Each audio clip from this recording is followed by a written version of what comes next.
Yeah, I'm Elizabeth Egbert. I'm Tracy Morris. I'm Carrie Lackey. I'm Hannah Shorsman. I'm Leslie Cotter.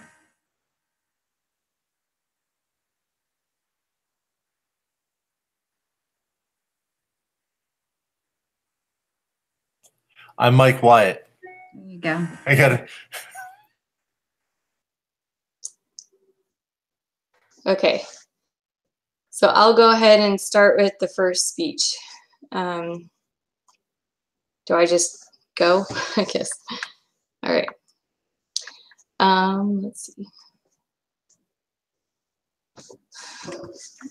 Trying to figure out how to get this, like, where I'm looking at you guys. Okay. I may not be looking at you guys the best I can. I'm got to read it, and I have like 2 monitors, so I'm going to do the best I can. The threat to the family is continuing to be a problem in our society. One of those threats are the roles of the mother and father in marriage. This threat doesn't just affect the family, it is affecting our society, which then affects me, my children, their future children if we don't recognize it now, speak up, and change it back to the mother, father, and the children as a central part of society. The role of the family are being affected by no-fault divorces, same-sex marriages, both parents working, women becoming the breadwinner of the home is causing children to be in daycare or after-school programs longer, and the lack of love, nurture, and loving discipline within their homes. And in the most recent uprising, the women's right movement to outrule the role of males in our society. In the workplace, on sports fields, and in educational institutions, women today have more representation and more visible than they have 30 years ago. As verified by numerous objective indicators, women now represent 47% of the U.S. workforce compared to 38% in the mid-1980s by the U.S. Bureau and the U.S. Department of Labor in 2010. In 1970, 28% of women in the age range had husbands who were better educated than they were outnumbered the 20% whose husbands had less education. By 2007, though these patterns had reversed. 19% of wives had husbands with more education versus the 28% whose husband had less education. And the remaining couples, about half in 1970 and 2007, spouses had similar educational levels. Along the same lines, only 4% of husbands and wives who brought home more income than they did in the 1970s, a share that rose to 22% in 2007 by the women, men, and the new economic of marriage. What is the respect for marriage? There is an act called the Defense of Marriage Act that is designed to protect the institutional of marriage between a man and a woman. It also prohibits the marriage between the same-sex couples. The Defense of Marriage Act was overruled on June 26, 2015 by the United States Supreme Court decision in Obergefell versus Hodges. It was a fight between traditional marriage and same-sex marriages throughout the United States without the states' rights to vote for or against it.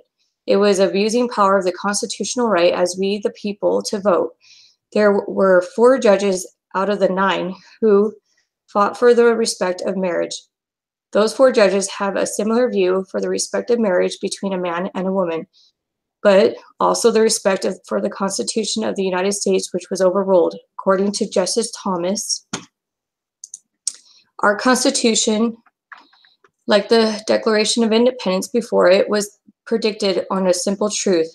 One's liberty, not to mention one's dignity, was something to be shielded from, not provided by the state. Today's decision casts the truth aside. In its haste to reach a desired result, the majority mishaps a clause focused on due process to afford substantive rights, disregard the most plausible understanding of the liberty protected by that cause and distort the principle on which the nation was founded. Its decision will have immense consequences for our Constitution and our society. Judge Alto said, "Well, for many, the attributes of marriage in 21st century America had changed. Those states that do not want to recognize same-sex marriages have not yet given up on the traditional understanding. They worry that by officially abandoning the older understanding, they may contribute to marriage further decay. It is far beyond the outer reaches of our court authority to say that a state may not adhere to the understanding of marriage that has long prevailed, not just in the country and others with similar cultural roots, but also in a great variety of countries and cultures all around the globe." That's Albertville versus Hodges. If a bare majority of justice can invent a new right and impose the right on the rest of the country, the only real limit on what future majorities will be able to do is their own sense of what those with politics, power, and cultural influences are willing to tolerate. Even enthusiast supporters of same-sex marriages should worry about the scope of the power that today's majority claims. Our written constitution is a subject of evolutionary change and is no longer a constitution. Russell M. Nelson of the Quorum of the 12 Apostles, now the prophet of the Church of Latter-day Saints, says, "God is the Father of all men and women. They are his children. It was he who ordained marriage as the union of a man and a woman. Marriage was not created by human judges or legislators. It was not created by think tanks or by popular vote or by quote bloggers or by prudence. It was not created by lobbyists. Marriage was created by God. Disciples of Jesus Christ, defenders of marriage." According to Sarah Bean, MED, she states, "These days we're bombarded with mixed messages about how to parent the right way. It's easy to buy into advice from the media, relatives, and other parents that start to worry that we're doing something wrong. We have easy access to advice, good and bad, on the web, to information about how other parents are doing things, and to each other through social networking sites. This means we're also more actively comparing ourselves to others and getting more judgmental and critical from others as well, from parenting responsibilities. This is how our society continues to change it. The government and their policies continue to change and alter the ways of family by allowing divorce to happen easily, same-sex to marry, both parents to work and not focus on their children. How does that affect me and you?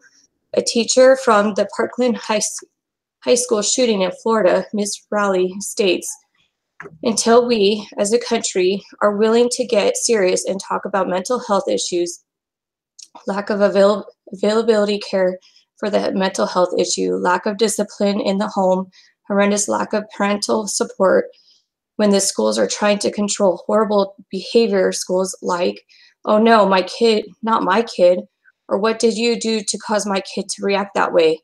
Lack of moral values, and yes, I'll say it, violent video games that take away all sensitivity to any compassion for others' lives, as well as reality TV, and makes it commonplace for people to constantly scream up at each other's faces and not value any other person but themselves.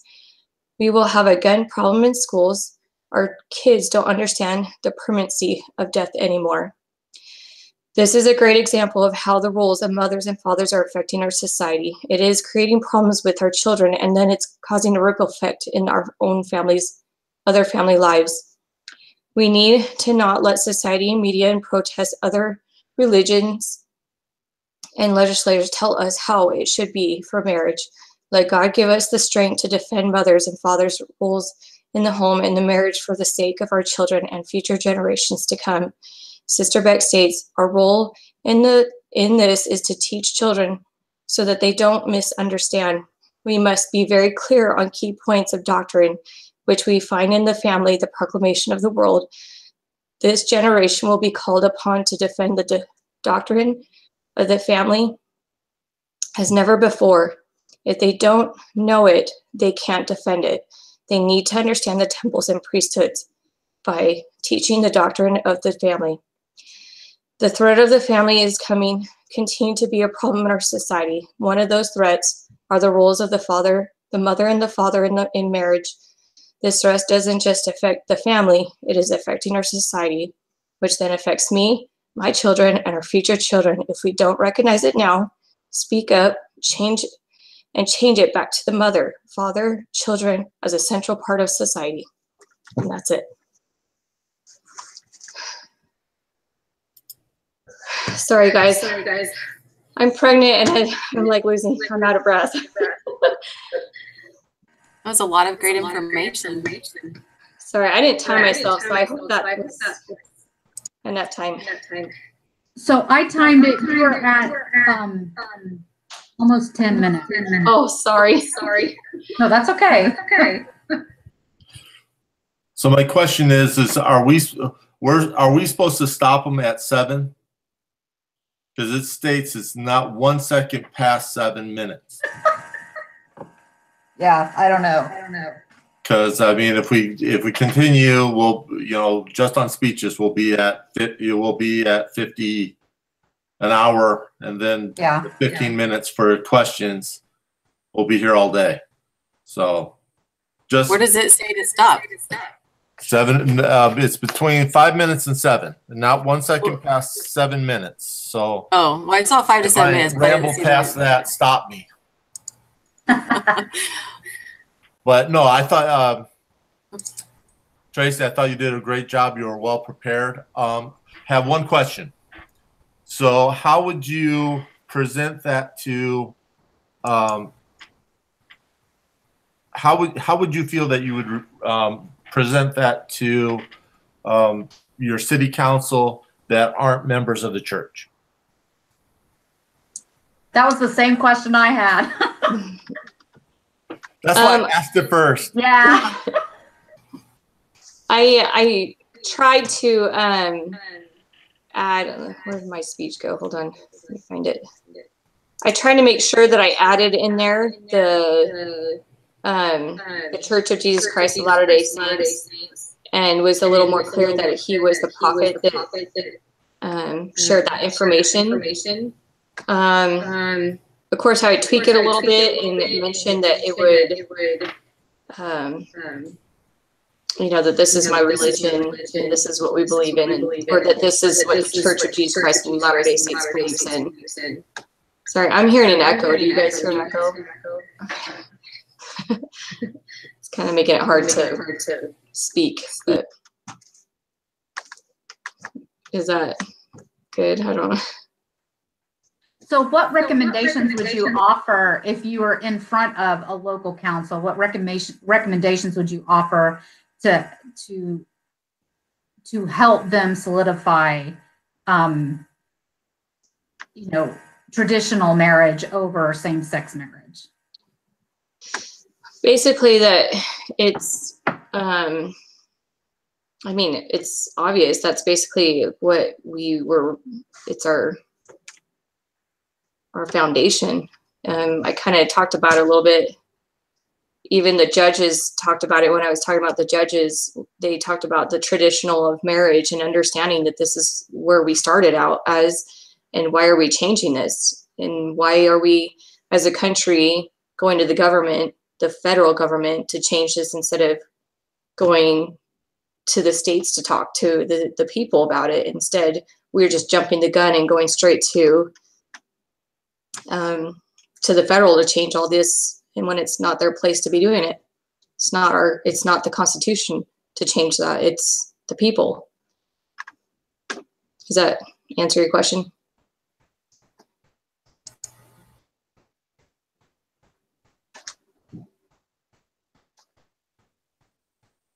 So that kind of leads into my question, I guess, a little. I'm not sure. Hopefully this is relevant, but I wanted to know, how much do you think that we should depend on communities for help and support in families and traditional marriage? Like, how much should communities, be a part of that as a community and not just an individual type decision? I believe that it's a huge part of the family, because it affects, like I mentioned in my speech, it's a ripple effect. It's causing, I'm trying to remember my classes here. We talk about how it affects my children. If there's a same-sex couple that's in my neighborhood, of course we're going to love them and support them as human beings. But then I'm afraid that they could teach my children that, oh, your way is not the right way and this is the new way. And then my children come home and tell me, well, Mom, we're doing it the wrong way. And then I have to constantly defend my role as a mother and a father in a family. And that will continue to be a fight with our generations from time. So that's just an example. I mean, there's always a lot of other things I can bring up. It's very important that our community can understand and respect each other. There's a speech that we watched before we did our speeches, where the church came out and said that, unfortunately, the same-sex marriage were bullied into pushing this to become a right so that they can have equality. But because of that, now they're pushing the church and other communities to accept who they are. And then they're bullying other people in their society by telling a cake baker that they have to support them in and believe in what they believe, when it's not the civil right. It's not our civil right. It's not, you're taking our freedom of speech away, our First Amendment. And so I think it is a big deal that we find that it affects through our community. It affects my children, it affects my rights, it affects my family, it affects everybody. And so we have to find a way to come to a common ground with everybody. Awesome, thanks. Mm-hmm. A question kind of going along with that from me was, are there like places or organizations within communities that we can go to come together for traditional families?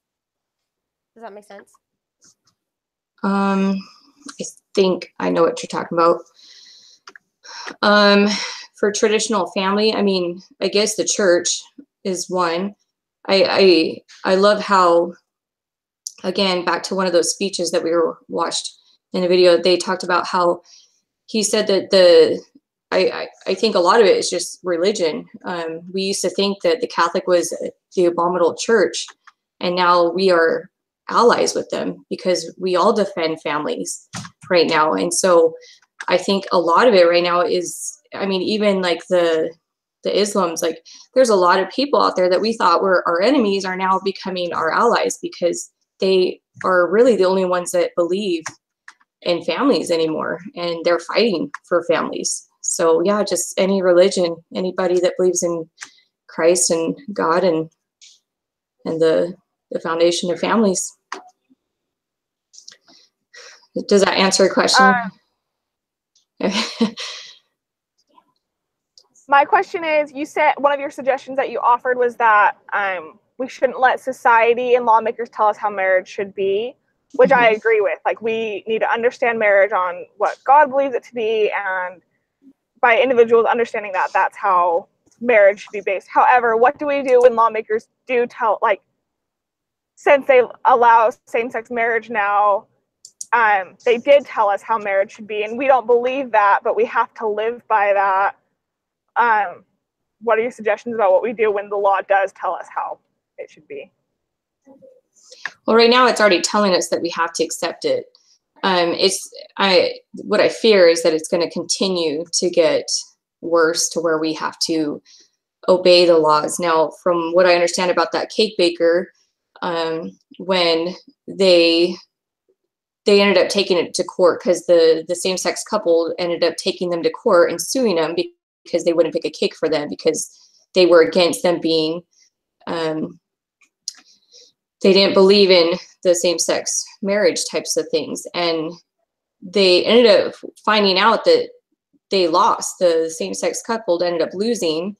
And it's just further shows that not all of the government has control, and that us people still have our rights. And I think that kind of helps right now, is as long as we have enough people fighting and speaking up, being advocates, and going to our legislators and our representatives and tell them how we feel and keep fighting for our family and for what is right, then, I mean, I think we'll always, I feel like it'll always be on the fence. As long as we just don't push it over to where it affects our same-sex marriage or whatever. But then again, even in that speech by the church, he says we just have to respect them. We have to love them as people, as children of God. We just have to stand up for ourselves and what we believe in, and continue to fight for that. Is that what you're asking? Yeah, that was a great answer. Okay.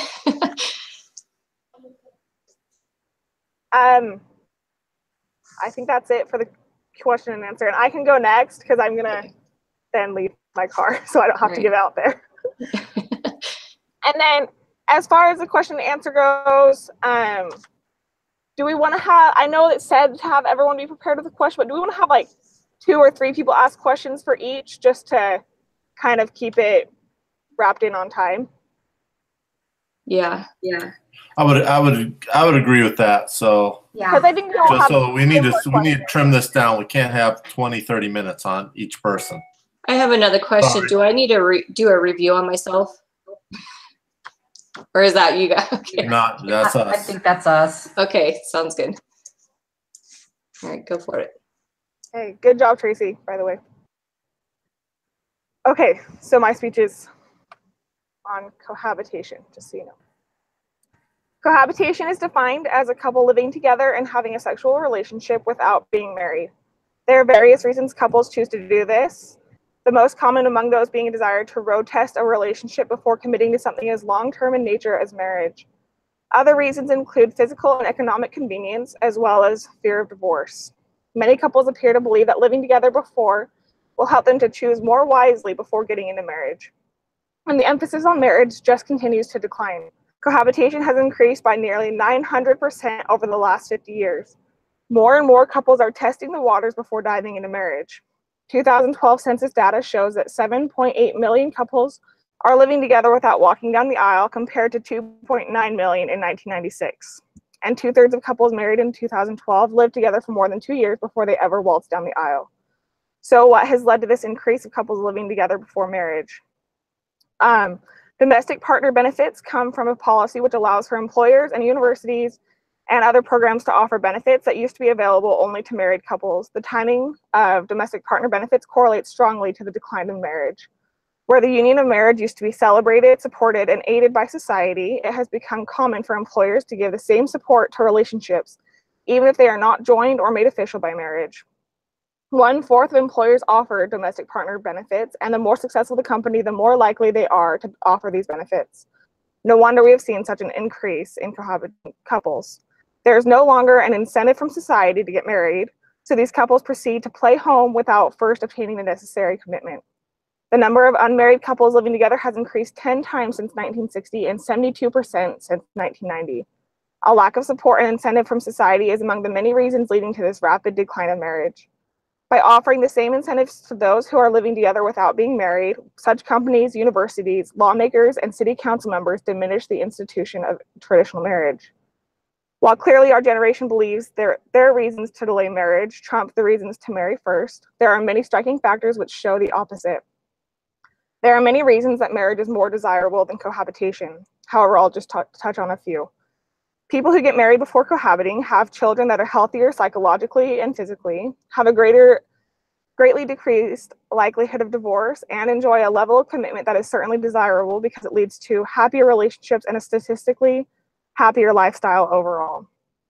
A study specifically designed to assess the differences between children of married versus cohabiting parents found that children of stably married parents have measurably better health because children of cohabiting parents are likely to have less healthy household environments. Children of cohabiting parents experience more parental stress, maternal depression, and less social and economic support from fathers. And this is just how it affects the children.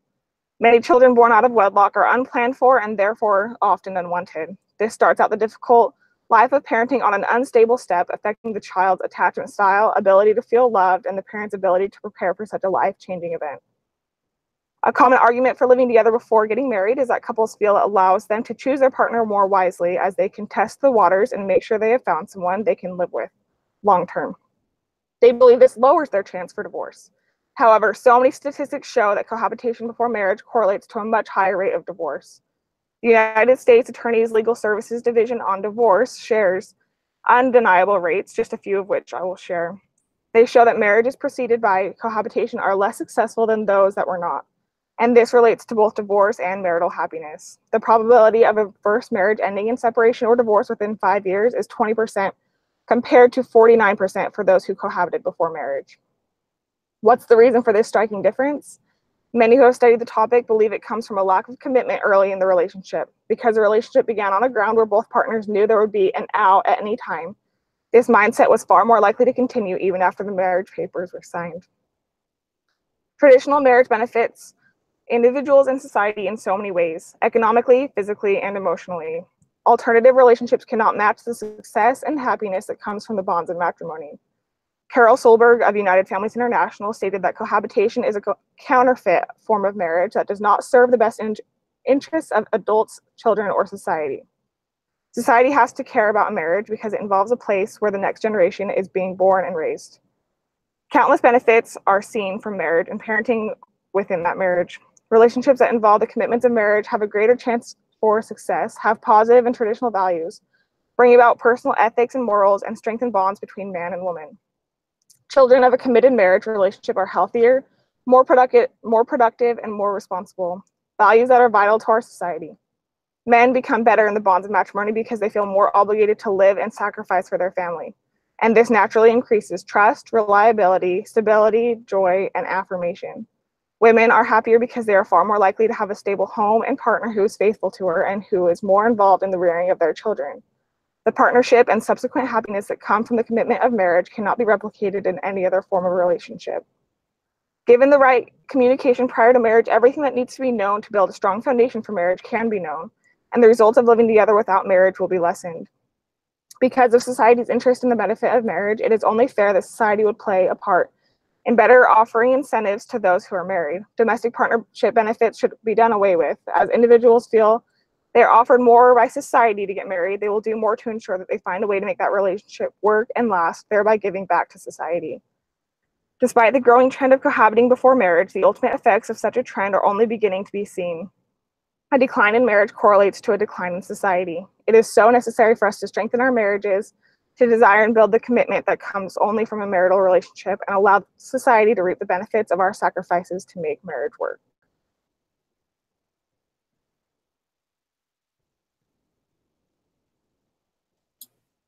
Nice. Good job. Thank you. That was great, Elizabeth. Really good. Really good. So I have one question, Elizabeth. So why this subject?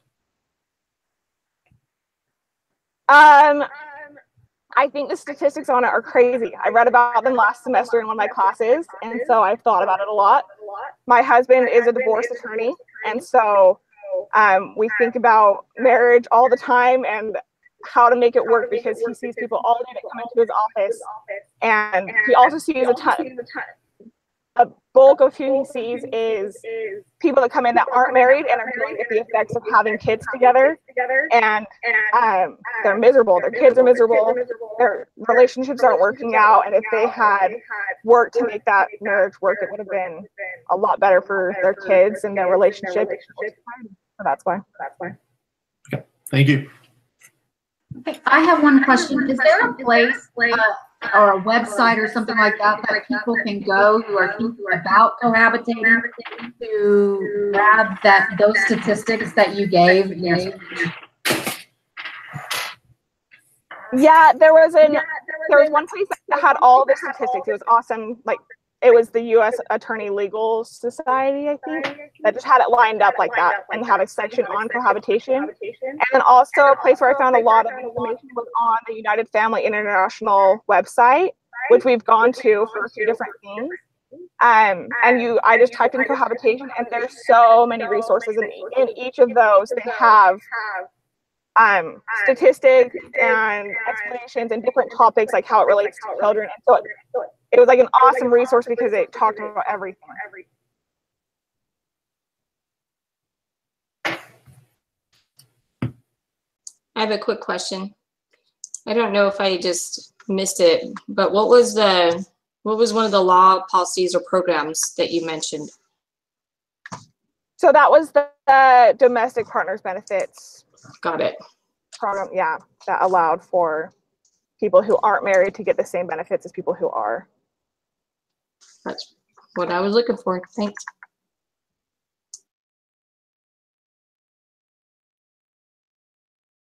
And I have one question too, but it's not specific to your thing. It's just on the form that we're filling out. Does yours say have a part that says references sheet contains appropriate APA sources? What are we supposed to put for that?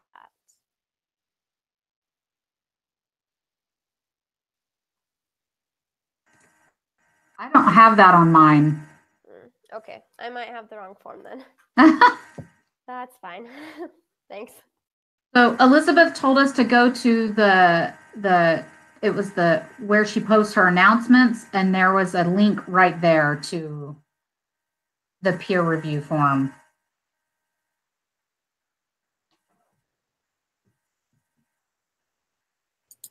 Who's next? Okay, I'll just look for it.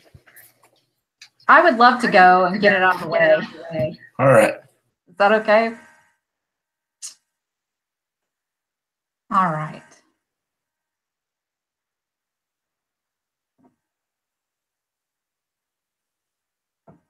Think for a moment about a thief in your home. The thief is there to take anything that you hold dear or of value.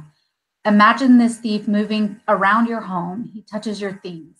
He's uninvited, but lingers until he has taken all he wants. What precautions would you take to see that this thief never returned to your home? You might replace the locks on your windows and doors. You could install an alarm system to sound loudly at the first hint of an intruder. You might even purchase a weapon in the event another unwanted guest made their way into your home. Today, I'd like to tell you about the intruder that has made its way into most of the homes in America. This thief does not want your worldly possessions. This intruder is robbing the family, the fundamental unit of our society, of time. Computers, phones, tablets, and gaming systems are all tools the thief uses to pull parents and children apart. Each of these devices connects to the internet. Time is spent on sending and answering emails, pursuing social media, online gaming, or living in a virtual world. Even very young children are involved in use of devices that connect to the internet. One survey done by Common Sense Media in 2011 revealed that children as young as 1 year old had used mobile media device apps. Of the items listed, online gaming and virtual world experience have become an enticing alternative to quality time spent with family members. One study done by NG and Weimer Hastings in 2005 found that time spent online gaming is on the rise. This study found massively multiplayer online role-playing gamers, or MMORPGs, spent significant amounts of time playing these games. 83% spent 7 to 40 hours a week on online gaming, with 13% spending 7 to 10 hours, 25% spending 11 to 20 hours, 34% spending 21 to 40 hours, and 11% spending 40 or more hours a week online gaming. These findings bring to light how devoted online gamers are to gaming. Many were said to really enjoy the social aspects of the in-game world, and they found them more pleasant and satisfying than real-world relationships. The same study showed that online gamers had tendencies to play these games for 8 hours straight, even losing sleep or avoiding eating to continue an online play. Who do you think might be playing these games the most? One study done by Nick Yee, starting in the year 2000 and ran through the year 2008. He surveyed more than 35,000 online gamers. He found males make up 84% and females 16% of online gamers. The male players tend to be much younger at 12 to 28 years old, while female gamers tend to be older at 23 to 40 years of age. This points to a serious problem for young boys and men. This problematic usage of online games suggests a negative impact on real-world obligations and responsibilities. Yee offered a few things that might suggest online gaming addiction. Salience, the game is more important and marked by a deterioration of real-life relationships. Mood modification, the game becomes an escape from real-world pressures. Tolerance, gamers need more time gaming to experience the same mood-altering effects of earlier gameplay. Withdrawal symptoms, they're moody or irritable when they can't be in their online gaming world. Conflict, with real life, school, work, and relationships, and you see an actual decline in relationships. Withdrawal, that is sometimes when they try to stop, they fall back into their gaming quickly. With these addictive qualities, one might think there would be legislation or policies in place to address this problem. Unfortunately, that is not the case. There almost are no legislation or policies for online gaming. With a lack of regulation, many of these games are becoming increasingly more realistic and violent, with many of the violent acts taking place against women. Some of these games include Minecraft, Warface, Warframe, Crossfire, and 5 Minute Rage. These games are rated by ages. One of the ones that is rated for 13 plus on commonsensemedia.org lists guns, combat as a perk, while others listed for 14 and up tout unmonitored chat rooms. The games listed as 18 plus are described as violent, bloody, yet fun. Without vigilant parent supervision, young children can view, play, and chat in games that are completely inappropriate for their age. Not only are we losing time with our children and families, we are losing their innocence as well. It is time to put a stop to this. What can be done? It seems like making policies and regulations and regulating this area is very difficult. However, there are a few things we can do to help families win this battle. Stronger rating policies need to be put in place on a national level for the online gaming industry. Special attention being paid to time limits for underage players. Online awareness courses on the local level for both children and families to help teach healthy internet habits. Individual support of the Center of Humane Technology. This is a new organization of tech industry insiders who are dedicated to empower educators and families on their digital well-being. You can visit commonsensemedia.org to learn more about how you can advocate for the family. I implore you to stop the thief that might be in your home. If your family time is being taken from you, fight back. Take back what is yours. Put down your devices or games. Start living in the real world again. Take back your family.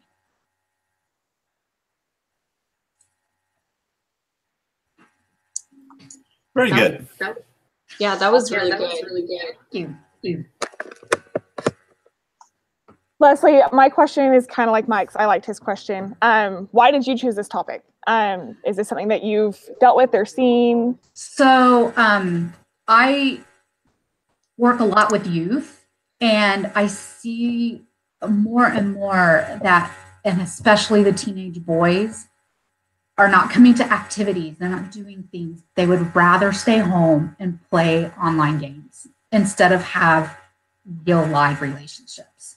And then I've also noticed my son is in the 23-ish age category, and some of his friends would rather hang out and play online games than actually go out on a date with a girl and do things that they should be doing. They're shirking their responsibilities. So that was one of the reasons. And it's the thing that I've chosen to study all semester long. So it's been a really great, it's been enlightening.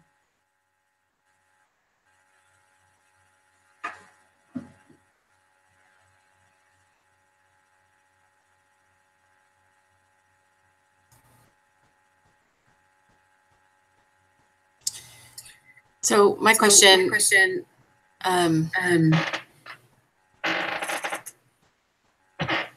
should there be like policy made for something like this, or do you think? I know you talked about how there isn't, it would be hard, but do you think it's something that the government should be more involved with, or just more the learning like they're doing?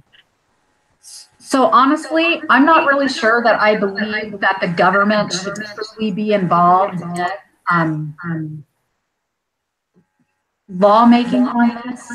I feel like we need to make policies that help educate parents and families together on online habits. I can see a real problem with trying to regulate internet activity and those kinds of things. I think it would be better on a local level to educate parents.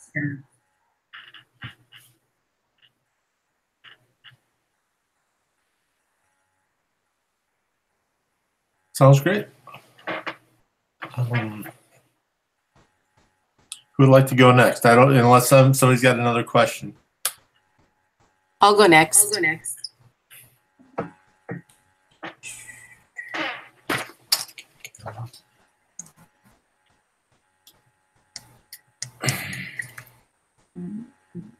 Okay, ready? Mike, can you mute your mic, because I hear an echo.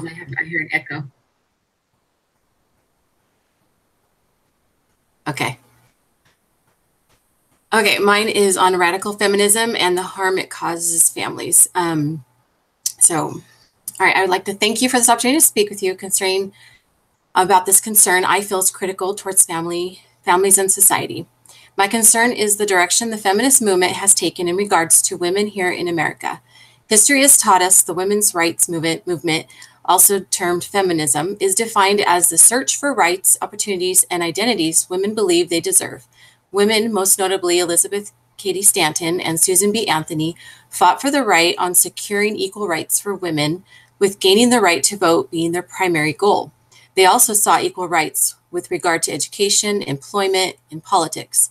As in the case of most movements, we encounter some who become extreme and move into a direction that ultimately damages the cause. Radical feminism has claimed this cause. This unfortunate event has occurred in the case for feminism.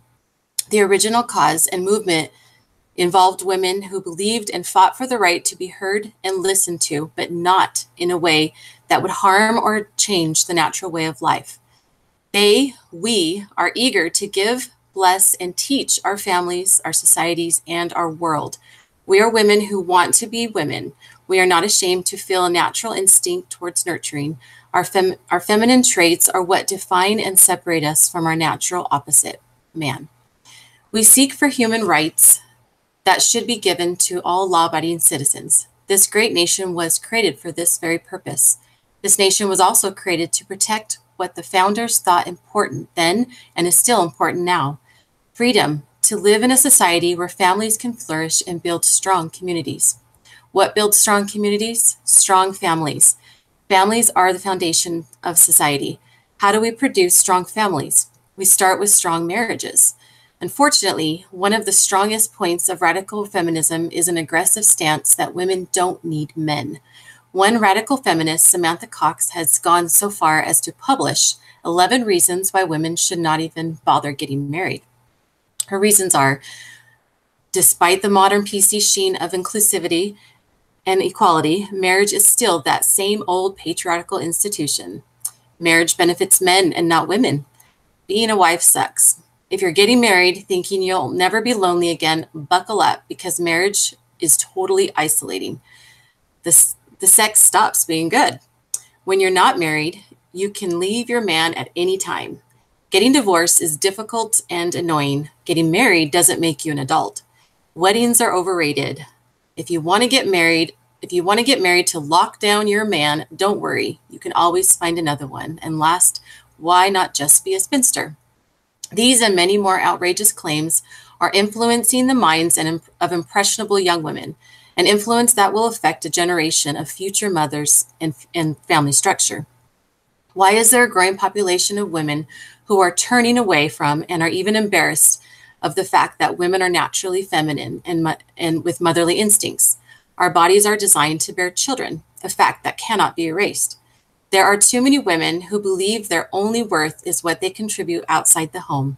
We need an environment that encourages women, especially mothers, to feel good and proud of who they are and what they contribute inside the home. It is worth more than anything. Why are many women choosing careers over being the main caregiver for their child or children? According to the United States Department of Labor, Bureau of Labor Statistics, the labor force participation rate, the percentage of population working or looking for work for all women with children under age 18 was 70.5% in 2016. This path is not the way to build strong families and communities. Radical feminism is leading women to believe they aren't needed in the home to care for their children. They feel women should be liberated and free, not burdened with the responsibilities of children and families, whether they choose to have children or not. This radical movement urges women to be equal with men on every scale, but we are not equal. We are different in ways that make men and women unique. We share equal rights and protections.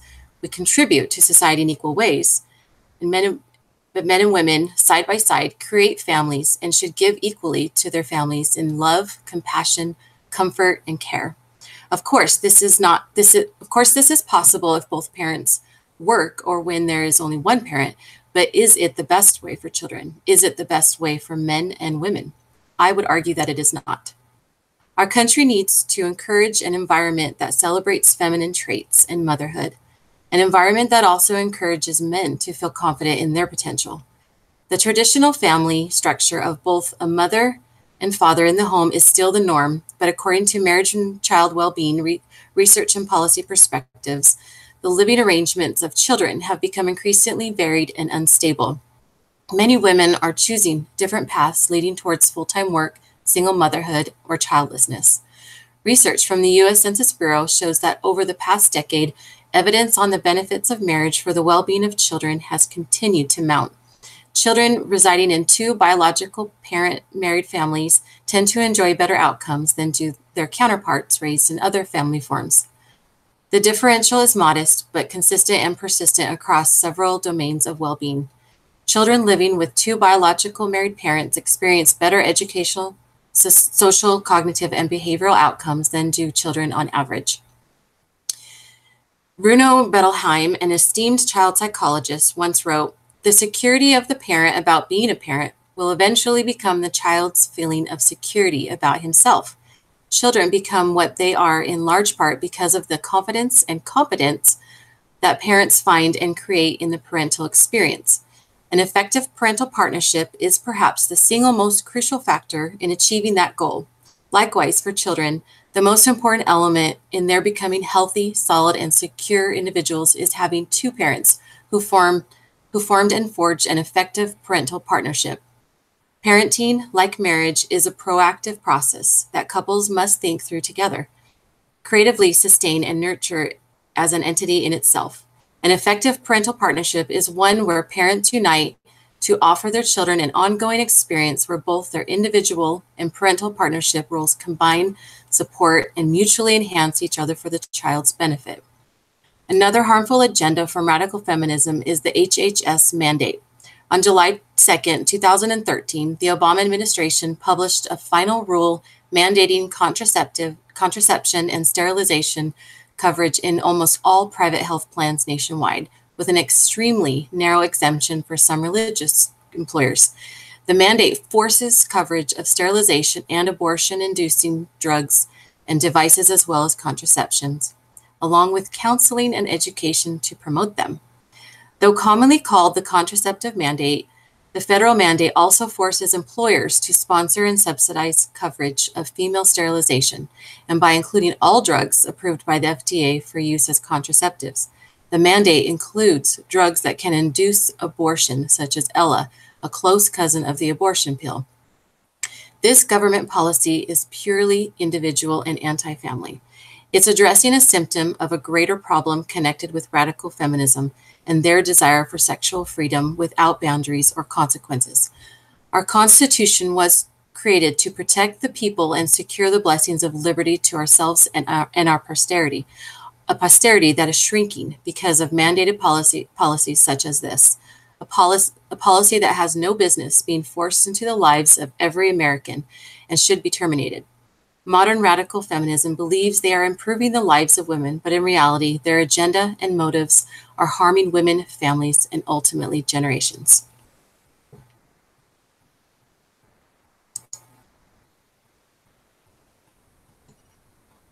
So I have one question. Is there any way that that it's the tell me the name of it. Let me look. Sorry. HHS. Yes, HHS. Are there ways for that to be repealed, or is that something that we will always have to just live with in our society? I think almost anything can be repealed. It takes, obviously it's hard to repeal anything that's put in as a, from the top on down. I don't think it's been touched yet, obviously, because it's very controversial and it's going to make a lot of waves or cause a lot of contention. So I hope that helped. I loved your speech. I love the topic and feel really passionately about it. And it's funny because I had a conversation with a girl at work today, and she was saying how when she gets married, she'll never let her husband tell her what to do, and she'll never even tell him what she's doing, and she'll just go up to him and say, this is what I'm going to do, and I can work 2 jobs and have kids, and we can't talk about it. And it was crazy because you can tell that she's been hearing these things that you're saying, and that not the good things, the bad things that everyone's saying. So what do we do? What do we say to these people who have been so trained by society to think that in order for a woman to be strong, she has to be out of the home, and she doesn't need a man, and she doesn't need, what do we say? I know I thought a lot about this, and it's almost like you have to not say what you can't do.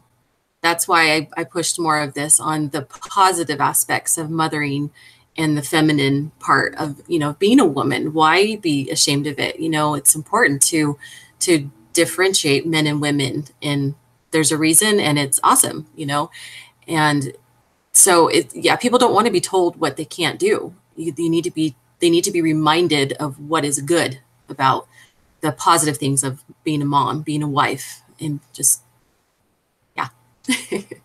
Love that answer. That was awesome. Thanks. So Carrie, I guess the basic question is, because I always like how the speeches are personalized. So, I'm going to go back to the gold standard of why is this important to you?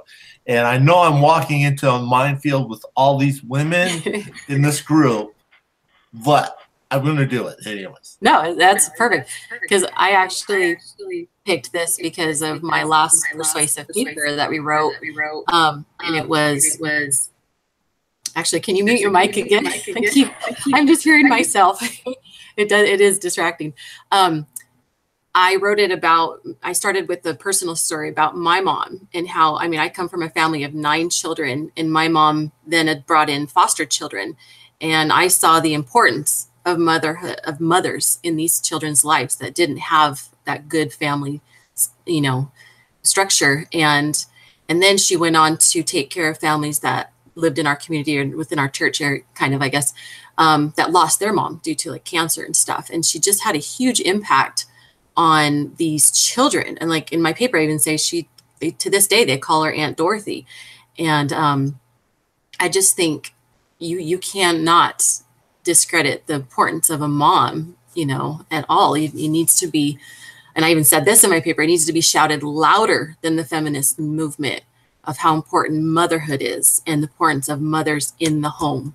And the research is there. I mean, it's not like huge contrast, because obviously there was one quote I read about where it says what's happening in the moment is not going to determine the final, you know, destination of that person, because they can do things to change their life. But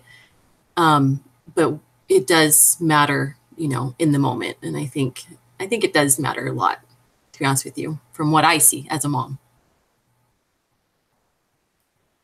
Thank you. Welcome. And if any other questions? Because if there's not, I'll go, because I don't want my paper to be the last one. And I want to think about yours for the rest of the weekend. We should not be thinking about mine. Okay? All right. But I don't want to step in on Carrie. Are we good? Okay.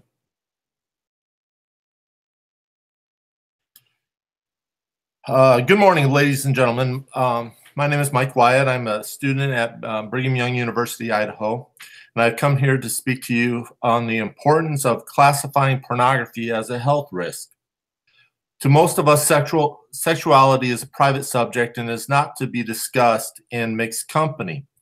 But I feel the need to share a recent experience that I had a few weeks ago. I was on a plane flying home when the person sitting next to me began viewing hardcore pornography on his tablet. This experience has made me consider his reaction to my disgust and to his behavior, as we were on a commercial airline and with families and children all around. His response was that it was his right to view this material publicly. Besides the obvious shame and guilt that this man was feeling, his behavior of viewing pornographic material openly is not technically illegal, but the ramifications of his behavior exemplifies many of the viewpoints of today. The idea of viewing pornography does not affect a person's attitude is completely incorrect.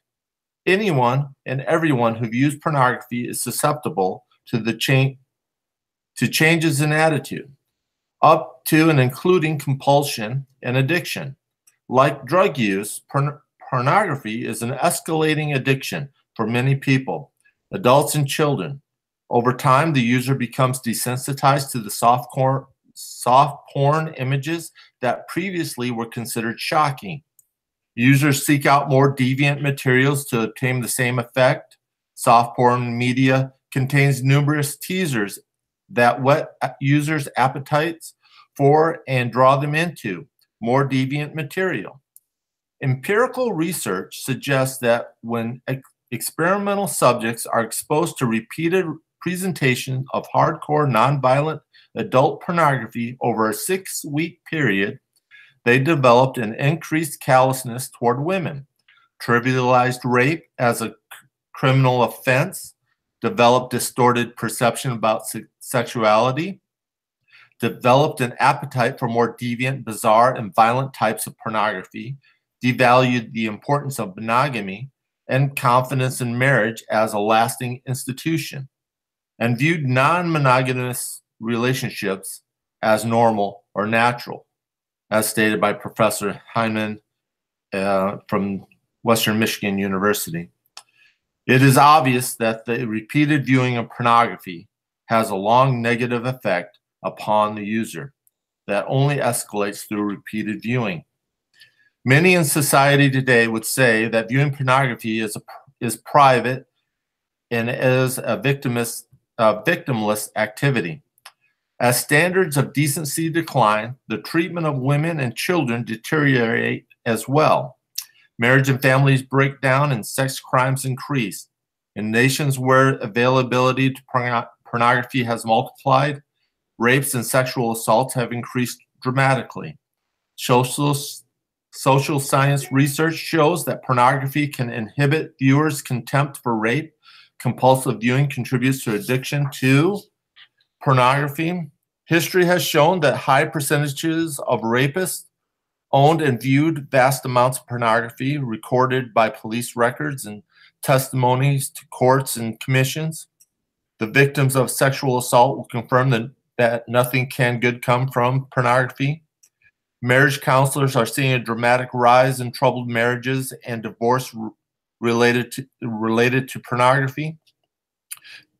Because of the technical advantages of the past 30 years, adults are exposing children to pornography and preying on them. During a meeting of the American Academic of Matrimonial Lawyers, 2/3 of the 350 divorce lawyers stated that over half of the divorces in the United States were correlated to one or both individuals being interested in online porn. Pornography is a secretive compulsion. It isolates those that indulge and causes them to view the opposite sex as an object devoid of emotion or empathy. They are viewed as a means to an end of selfishness and degradation. Ladies and gentlemen, the effects of pornography are obvious and overwhelming in its negative effects to individuals, to families, and to society that constantly been proven by research. Now there will be those that will state that pornography is empowering to women, that it is liberating, but the research proves this to be a lie of the most heinous degree.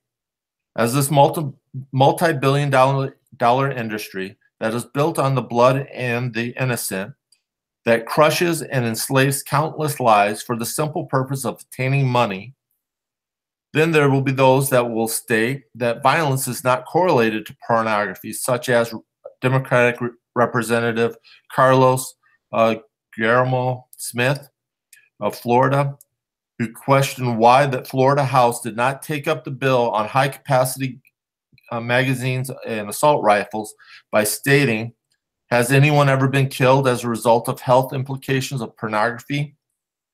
Representative Smith obviously is pandering to the media, as he neither is a student of history.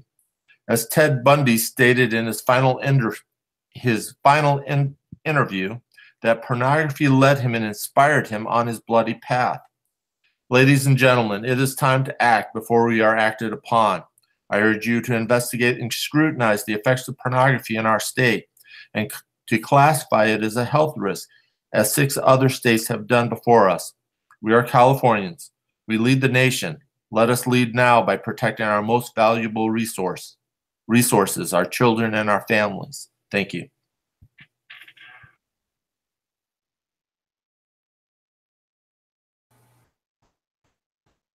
So I can just ask the question that everybody always asks, should pornography be illegal? I know that's a tough one. Kind of a devil's advocate there. Yeah, so I live in California, so we have the marijuana, right? And we have alcohol. And so there's a part of me that just will say yes, that it is just so bad. It's a easy, yeah, it should be outlawed. Because one of the other, I just read yesterday, one of the statistics of the fastest growing arm of the criminal underworld is human trafficking here in the United States. So this is not something that's overseas. And it's directly correlated to pornography, the pornography use. Will we ever be able to take that, as they see it, their constitutional right away from seeing this? I would want it to be far more regulated and beyond what it is being right now. It's just to me, it's just a real big free-for-all. And it seems like the simple answer is yes. Yeah. But it's just, I mean, if they can't make it illegal, it just seems like they can make it, you know, how they took away, you can't smoke in, you know, public restaurant. Why can't they get rid of, start with strip clubs and monitoring it, you know, on the internet as best they can? I don't know. But it just seems like it is affecting so many people now, especially the human trafficking of children.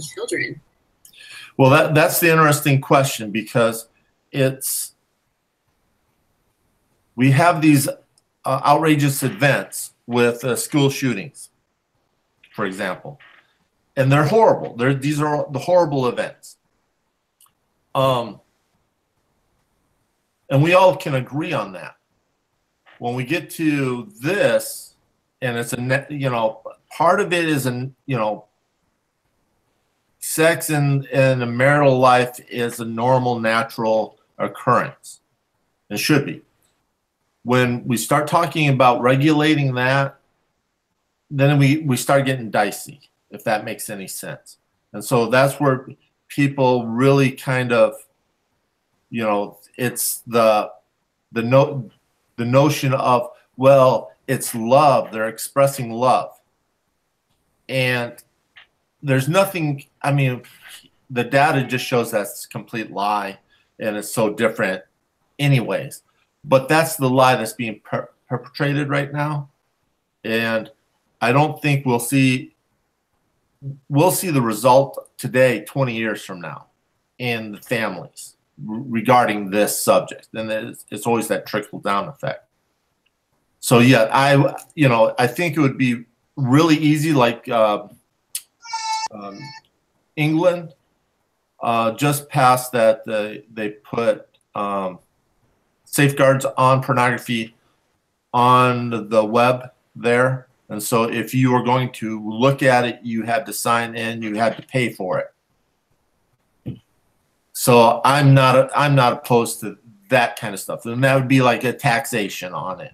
And so, you know, we can do that, because we tax you know, the cigarettes and, you know, what is it called, a sin tax. So I'm fine with that. Thank you. Thanks. Sorry, guys. I'm going to try to ask a question. Basically, I was going to ask, like, are there places that we could go to find relief? I know the church has like a 12-step program. Can you open it, please? And wondering if there's other places besides the church that people can go to for relief to help with the addiction of pornography. Great question. Most churches have some kind of program. There's Sexaholics Anonymous, which is SAA, I believe, which is a similar thing. Catholic Church, Baptist Church. There's other groups out of Utah that are presenting programs online, thinking the what is it, Stripling Warriors? They call themselves Stripling Warriors, something like that. There's what is it, retreats? So like a check-in, you know, addiction recovery places that you can actually spend like 45 days, like a drug rehabilitation center. One of the gentlemen that is in my addiction recovery class, he did that. So there are lots and lots out there. I did not really realize that 2.5 years ago, that this was a big issue. And yeah, if somebody wanted help, they could go to the bishop, and the bishop would probably have 10 references of therapists or these kind of addiction recovery groups that they could participate in.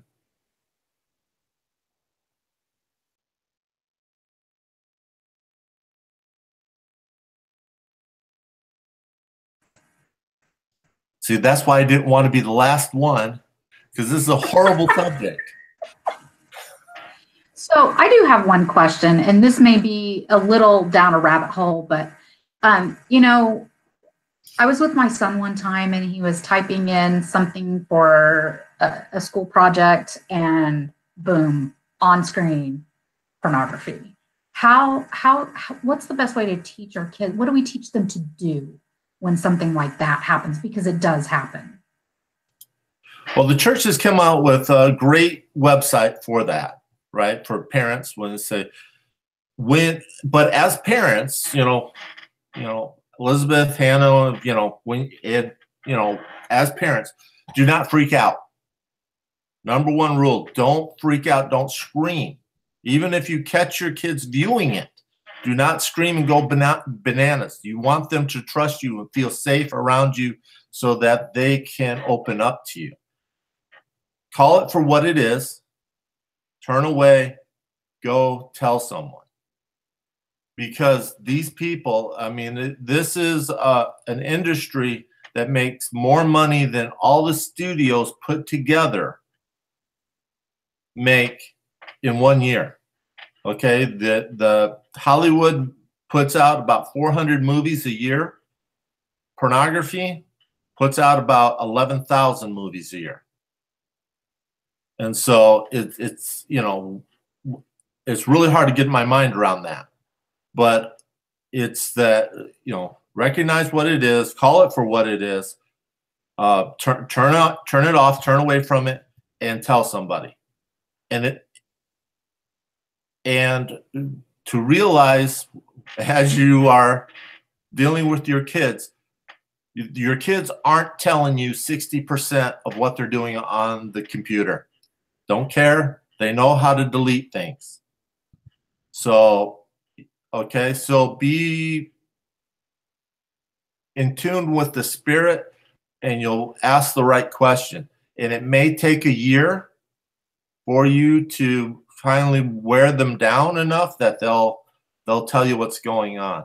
But you got to talk to them early. I had a friend who their son was 16 years old, and they had to talk with him right before he went on his first date. Okay. The average median age that people are, young men are exposed is 8 years old. Okay, or earlier because of that, because the kids go on the iPhone and they tap in Mickey Mouse. They specifically put pornography in where they misspell it. And so they're going to be exposed to it. And that's just how they're marketing it.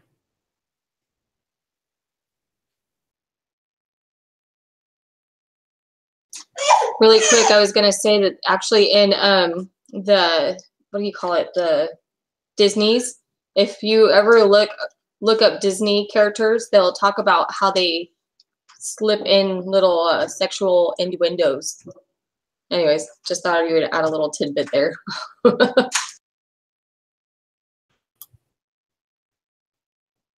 All right, Hannah, it's your turn. I'm so excited. Okay, well, don't get too excited. Can all of you hear me? Am I loud enough? No. I'm having a hard time. Is it all right if I take out my headphones? Because I think that worked better last time. Okay, what about now? Can you hear me better? Okay. So education of young children has been happening throughout the ages, but now where more and more families are two working parents or are in single parent homes, it makes it so many parents are searching for childcare outside of the home. And this type of education outside the home has been in the United States since the Industrial Revolution, where it started with infant schools, which were set up in churches, factories, and private homes to care for the young children whose parents were working. And it has continued until today, where there are so many programs out there that it's almost impossible to know how many centers are being run throughout the United States today. In 1965, However, a program called Head Start was created by President Lyndon B. Johnson, who called a war on poverty. So initially, this started out where experts were brought together to develop a child development program to help communities meet the needs of disadvantaged preschool children. And as of 2015, 32 million children had been served by Head Start programs nationally. And Head Start programs specifically are for those children that are in disadvantaged areas or in poverty, whereas most other children might not have an opportunity for these kinds of programs.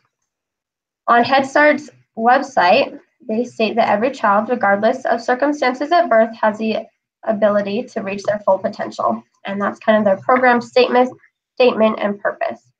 This program is focused on helping children to have a better life than would be available to them and to help families for generations. Parents are involved in these sorts of programs and even are involved in the program and implementation of activities.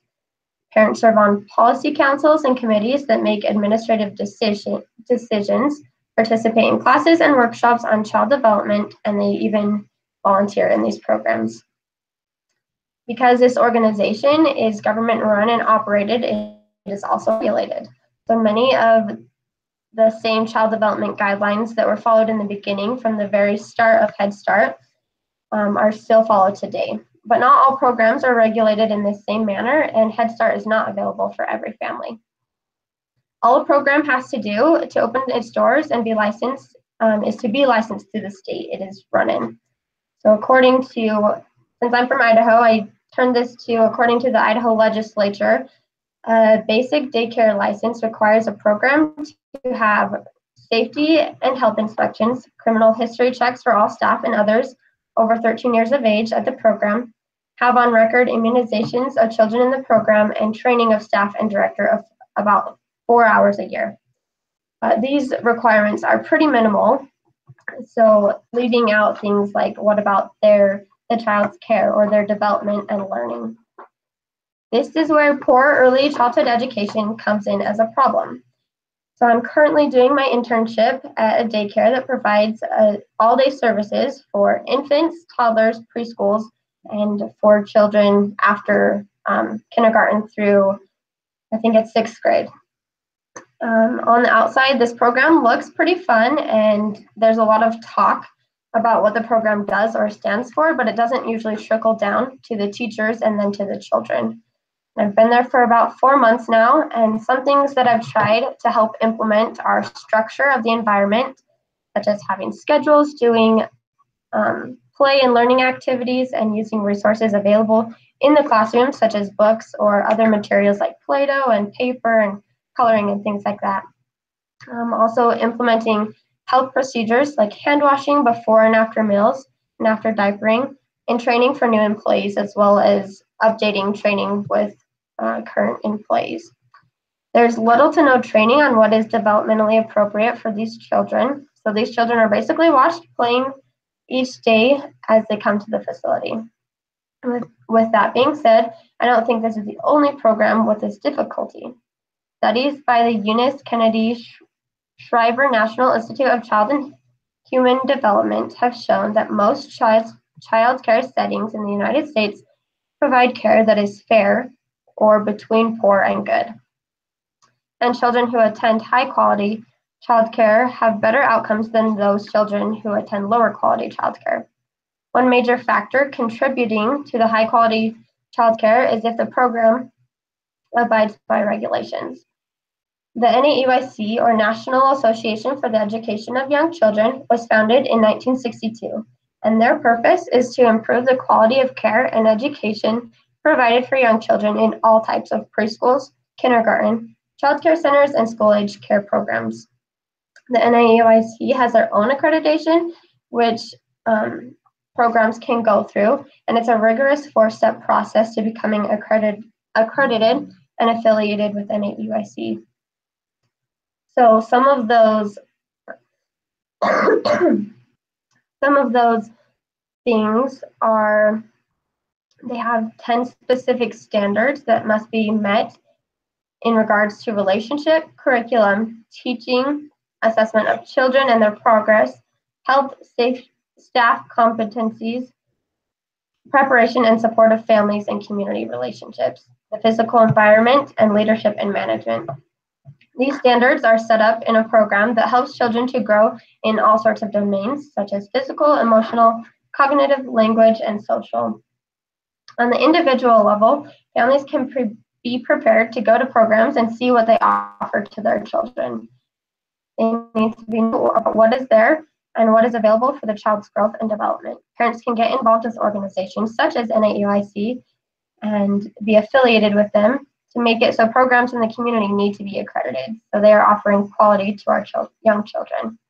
I think this should go all the way to our societal level, so more people are knowledgeable about these subjects and can get involved in having the education of our young children be more of a high quality experience for all. And we need to be informed and inform others on this topic.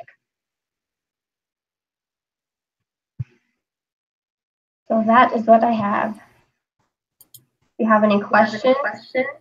That was great. Yeah. So my question is, since you do work at a daycare or preschool, what things do you see firsthand that are harmful to children or beneficial? On the harmful side, I would say mostly like those health and safety things that aren't necessarily being followed, or maybe the people just don't know. I think at our facility, mainly it's training that the staff just don't have. And if they had that, if they knew about these different, like one of the things is like washing your hands before and after meals and in between playing with like Play-Doh or sand and things that could, if like the children put their hands in their mouth later, then it's going to be harmful to them. And just like making sure that that's in place, that there's structure and like schedules for the children so that they're not just playing all day long. Or, I mean, play is good, but there also should be adequate times where they can be building like hands-on activities or small group activities or reading books and things like that that can continue to help them in their development. Thanks. Yeah.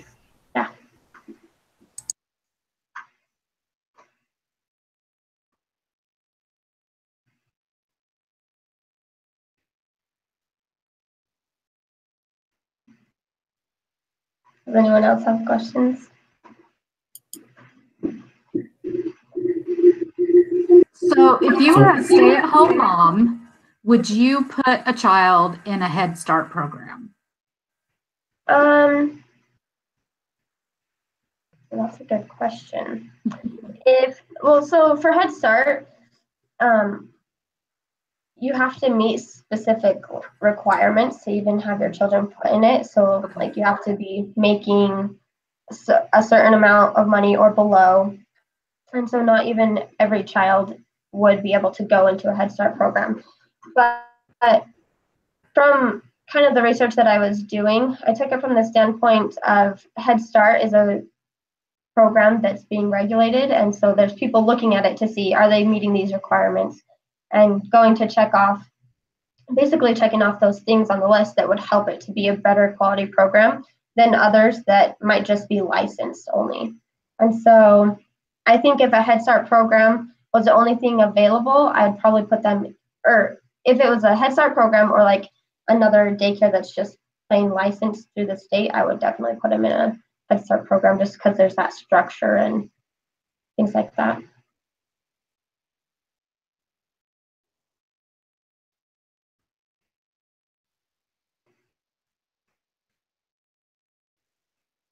Thank you.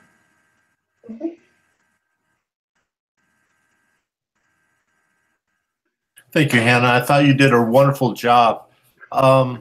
Is this something that you, as a career, you want to pursue, or? Yeah, most likely. My internship has given me a different perspective than what I thought I would get from an internship, because most internships are at like a professional place where you're having mentors or someone helping you and guiding you in whatever you're going into. But specifically at the place I've been doing it at, I've been the professional in that setting mostly. Most of the other staff is very untrained, and the director is there probably once a month, and maybe more than that, but only for a few minutes. So it's definitely something that I want to figure out how it can be helped, because there's a lot of programs like this, especially here in Rexburg even, and they need good programs. So I would want to start one, but that's also really expensive and everything else. So.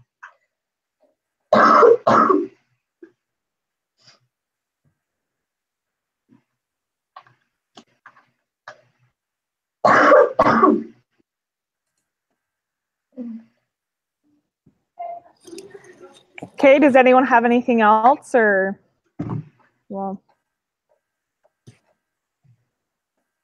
everyone did a really good job. Yay, that's over. We're done, yeah. Okay, I'll post the link on the discussion board. I did have a quick question on the forms. It had a place at the top that said email address and then our name, like for ourselves. Were we supposed to be putting the teacher's email address, or will she be getting it? Because I've been putting mine and I've been getting them, but yeah. Then I realized maybe that's how she's supposed to get I've been putting everybody else's email address, so you guys are supposed to be getting mine. So I've been putting everyone else's too. Oh, there's like there's 2 places. Mine and then a place for the other person. Yeah, I think it will automatically go to her. To her. Okay. Okay. And we'll get copies of it. Yeah. That's what I think. Yeah, I only have 1 spot for an email. I don't have 2 spots. Well, then you were sending it to the right person. Then. I don't know. It says Sister Lake. Let's hope that's the right person. Okay, well, hopefully it works. Okay, thanks, everyone. Good job. All right. Bye, y'all. Thanks, everyone. Hey, who's going to set up next week?